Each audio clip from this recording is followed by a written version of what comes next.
गुरु प्यारी साध संगत जी, राधा स्वामी जी, संगत जी, हमारी आज की साखी है जी राजा भर्तृहरि और अमरफल। एक बार राजा भर्तृहरि ने अपने महलों में एक सती की तारीफ की जिसने अपने पति के साथ चलकर जान दे दी थी, क्योंकि उन दिनों भारत के कुछ भागों में सती प्रथा जारी थी। उनकी पत्नी बोली कि उस स्त्री ने अपने आप को चिता तक जाने की फुर्सत ही क्यों दी, क्यों न पहले ही मर गई।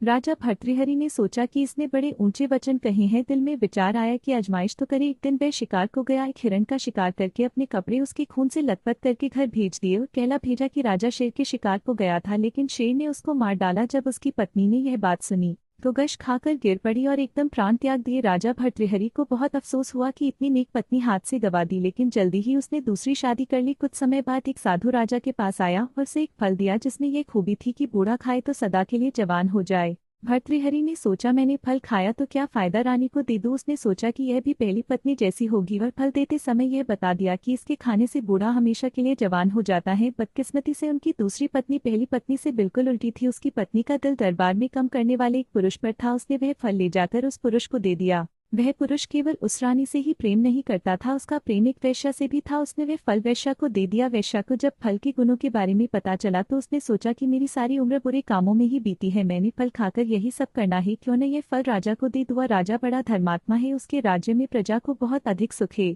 जब राजा के पास फल आया उसने पहचान लिया। वेश्या से कहा कि सच बता, ये फल कहाँ से लाई। कहने लगी, दरबार में कम करने वाले एक पुरुष ने दिया है। राजा ने नौकर भेजकर उस पुरुष को बुलाया और कहा, सच बता, यह फल कहाँ से मिला। वह पहले तो इधर उधर टालने लगा, पर जब राजा ने धमकाया तो बोला कि जी रानी ने दिया है।